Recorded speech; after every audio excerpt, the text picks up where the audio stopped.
सामने खड़ा हुआ और खुद को मिरर में देखते हुए इविल स्माइल करने लगा। रेयांश इविल स्माइल करते हुए बोला, इस खेल को खेलने का अलग ही मजा है, जहां सारे मेरे मोहरे हैं। अब क्वीन भी मेरी होगी। मैं तेरे सामने, तू मेरे सामने, तुझे देखूं कि प्यार करूं। बोलकर रेयांश पागलों की तरह हंसने लगा। इस वक्त कोई नहीं बता सकता था कि रेयांश के दिमाग में क्या चल रहा था और उसके शब्दों का क्या मतलब था। पूरा दिन ओबेरॉय पैलेस में चहल पहल थी, सब काम में लगे हुए थे। ऐसे ही शाम हो गई। बानी अपने रूम में बैठी थी, तभी गेट नॉक हुआ। बानी ने गेट खोला और एक साइड हो गई। 3 ब्यूटिशियन के साथ मानसी अंदर आई तो बानी सबको देखने लगी। मानसी अपने हाथ में लिया शादी का जोड़ा बेड पर रखते हुए बोली, भाभी आप अभी से तैयार होना शुरू कर दीजिए, जब मुहूर्त होगा तब मैं आपको लेने आ जाऊंगी। मानसी की बात पर बानी हल्का सा मुस्कुरा दी। ये बोलकर मानसी चली गई। बानी शादी का जोड़ा देखने लगी जो बेबी पिंक कलर का था। बानी ब्यूटिशियन से बोली, मैं चेंज करके आती हूँ। फिर वो वॉशरूम में चली गई। करीब 10 मिनट बाद बानी वॉशरूम से बाहर आई। उसने सिर्फ लहंगे का ब्लाउज और नीचे का घाघरा पहना था जो कि काफी हैवी था। बानी ड्रेसिंग टेबल के सामने बैठ गई। तीनों ब्यूटिशियन ने बानी को रेडी करना शुरू किया। करीब 3 घंटे बाद बानी पूरी तरह से तैयार हो गई। ब्यूटिशियन ने बानी को कॉम्प्लीमेंट दिया तो जवाब में बानी बस मुस्कुरा दी। ब्यूटिशियन के जाने के बाद बानी खड़ी होकर खुद को मिरर में देखने लगी। बेबी पिंक कलर का वो लहंगा बहुत ही खूबसूरत था। एक दुपट्टा कमर पर टाक कर कंधे पर डाल रखा था, दूसरा दुपट्टा सर पे डाल रखा था। बालों का सिंपल बन जिसमें पिंक और व्हाइट रोजेस लगे थे। गले में रानी हार और एक बड़ा सा चोकर। कानों में हैवी इयररिंग्स, माथे पर मांग मोती, दोनों हाथों में कुंदन के ब्रेसलेट, लाल चूड़ा और डायमंड के कड़े, पैरों में हैवी पायल, कमर में कमरबंद, एक नोज रिंग और पूरा ब्राइडल मेकअप। बानी बेहद खूबसूरत लग रही थी। बस कमी थी तो उसकी स्माइल की। उसके चेहरे पर कोई खुशी नहीं थी। बानी खुद को देख रही थी कि तभी उसके फोन पर एक नोटिफिकेशन आया। बानी ने अपना फोन उठाया और देखा कि कबीर ने एक वीडियो भेजा है। बानी ने वीडियो डाउनलोड करके उसे चलाया और जैसे जैसे वीडियो चलती वैसे वैसे बानी की आंखों में आंसू आ गए। बानी वहीं बेड पर धम से बैठ गई। तभी उसका फोन बजा। बानी ने जल्दी से कॉल पिक किया। कबीर बोला, देख लिया ना तुमने? कबीर की बात पर बानी कुछ नहीं बोली। कबीर आगे बोला, मैंने कहा था ना, उस रेयांश की किसी बात पर विश्वास मत करना। टूट गया ना भरोसा, थोड़ा सा ही सही जो तुमने उस पर किया था। कबीर की बात पर बानी को आज दोपहर की बात याद आ गई, जब उसने कबीर को बताया था कि सोमांश के साथ वो सब रेयांश ने करवाया था और क्यों करवाया था। दरअसल बानी को रेयांश की बात पर थोड़ा सा ही सही पर विश्वास हो गया था। कबीर बोला, ये वीडियो 6 महीने पहले की है, उस होटल। बानी बीच में ही बोली, बस देख लिया और समझ भी गई कि उस इंसान पर थोड़ा सा भी विश्वास नहीं करना चाहिए था। ये बोलकर बानी ने कॉल काट दी। बानी एक बार फिर से वो वीडियो देखने लगी। उस वीडियो में रेयांश किसी लड़की के साथ होटल के रूम में इंटीमेट हो रहा था। बानी अपना फोन उठाकर बेड पर फेंक दी। उसे बार बार रेयांश की कही बातें याद आ रही थी। उसका दिल कहीं ना कहीं रेयांश पर विश्वास करना चाहता था, पर जो सामने था उसे झूठा नहीं कहा जा सकता था। बानी खुद से बोली, तुम पर थोड़ा सा भी विश्वास करना मुझे आंसू दे गया रेयांश। पता नहीं कितनी लड़कियों के जिस्मों के साथ खेल चुके हो तुम। फर्क नहीं पड़ना चाहिए पर पड़ रहा है। क्या करूं, एक लड़की हूं ना। दिल में यही आस थी कि जो मेरा होगा वो सिर्फ मेरा होगा, पर तुम कभी मेरे थे ही नहीं और ना मैं तुम्हारी। वहीं नीचे गार्डन एरिया में कबीर अपने फोन को देख रहा था। उसके दिमाग में क्या चल रहा है कह पाना मुश्किल था। आज कबीर अकेले आया था। विनीत सोमांश के साथ घर पर ही था। कबीर अपना फोन पॉकेट में रखकर चारों तरफ देखने लगा। मंडप गार्डन में ही बना था। चारों तरफ पिंक और गोल्डन कलर से डेकोरेट की गई थी और एक जगह पर बड़ा सा ग्लिटर गोल्डन कलर में #रियानी लिखा हुआ था। कबीर ने उस #रियानी को कुछ देर घूरा। कई सारे बिजनेसमैन भी एज अ गेस्ट आए हुए थे। मीडिया बाहर आउट हाउस में था। शादी के बाद रेयांश और बानी का इंटरव्यू होना था। कबीर ने उस #रियांश को कुछ देर घूरा, फिर अपनी नजरें वहां से हटा ली। बानी रूम में अभी भी बेड पर बैठी थी। तभी मानसी और टिया अंदर आई। मानसी बोली, भाभी आप ऐसे। मानसी की बात सुन बानी मानसी को देखने लगी। टिया चिढ़कर बोली, ये क्या, ऐसे आंसू बहाकर अपना मेकअप खराब कर रही हो तुम? मानसी बोली, दी प्लीज। मानसी की बात सुनकर टिया का मुंह बन गया। मानसी बानी को ड्रेसिंग टेबल के सामने बैठाकर उसका मेकअप सही करने लगी। बानी इस वक्त कुछ रिएक्ट नहीं कर रही थी। वो एक रोबोट की तरह चुपचाप बैठी थी।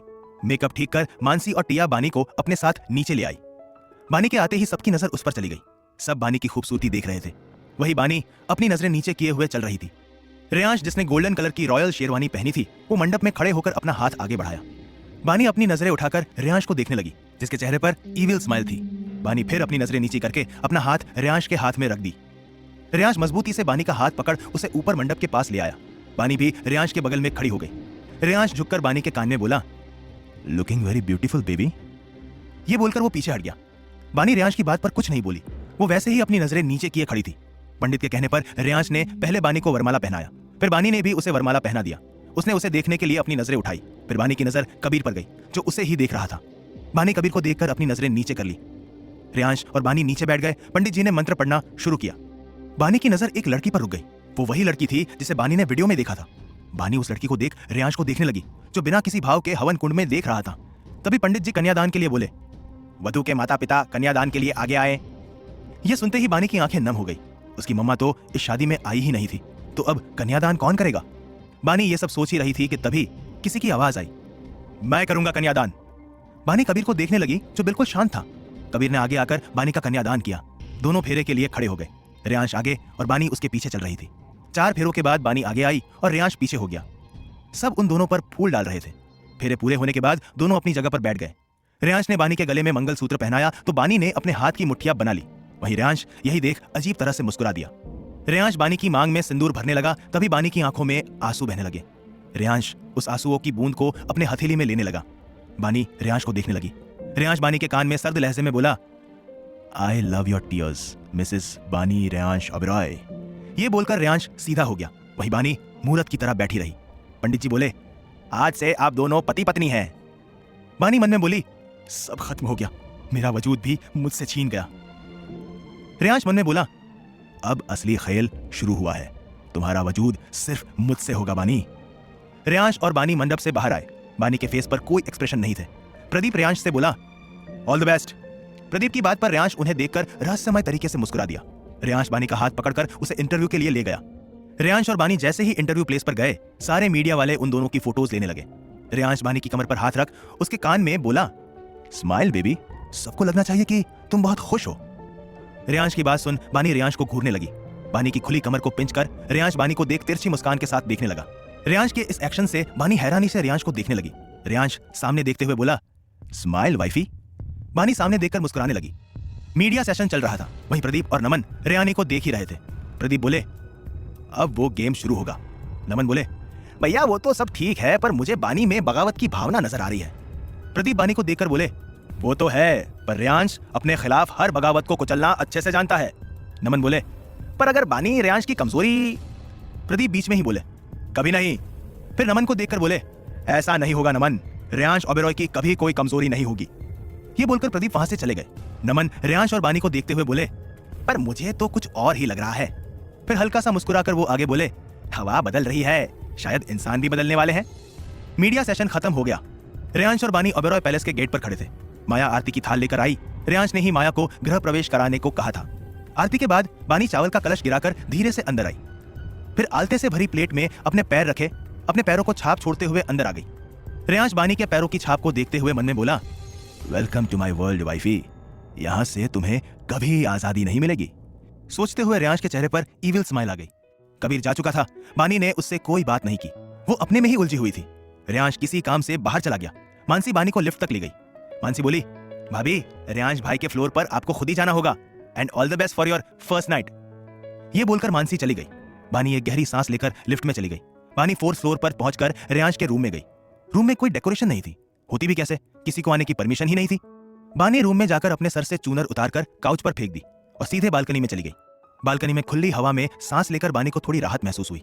बानी अपनी आंखें बंद किए वहां खड़ी थी, तभी उसे अपनी कमर पर 2 मजबूत हाथ महसूस हुआ। उसने झट से अपनी आंखें खोल ली। बानी पीछे मुड़ने वाली थी कि तभी रेयांश उसके कान में बोला, मैं हूं वाइफी। रेयांश की आवाज सुनकर बानी थोड़ा शांत हुई, पर वो रेयांश की पकड़ से छूटने की कोशिश अभी भी कर रही थी। रेयांश बानी के कंधे पर अपना सर रखकर बोला, कोई फायदा नहीं है बेबी, तुम मुझसे ना छूट सकती हो ना ही दूर जा सकती हो। ये बोलकर रेयांश बानी के कंधे पर किस करने लगा। रेयांश के किस करते ही बानी को उस वीडियो की याद आ गई और उसने अपनी आंखें बंद कर ली। कुछ देर बाद एक झटके से अपनी आंखें खोल रेयांश की तरफ मुड़ी। रेयांश जो बानी को किस करते हुए खो रहा था, वो बानी के अचानक मुड़ने से उसे एकटक देखने लगा। बानी रेयांश की आंखों में देखते हुए बोली, मुझे वो सच जानना है, तुमने बोला था कि तुम वो आज बताओगे। क्या चल रहा है रेयांश के दिमाग में? बानी ने जो वीडियो देखा, क्या वो सच था? जानने के लिए सुनते रहिए cruel hearted, only on pocket FM. Reyansh evil smile करते हुए बोला, उफ, इतनी डेस्परेट। हेलो फ्रेंड्स, मार्केट ज्ञानी live from the trading floor. देखिए नंबर्स का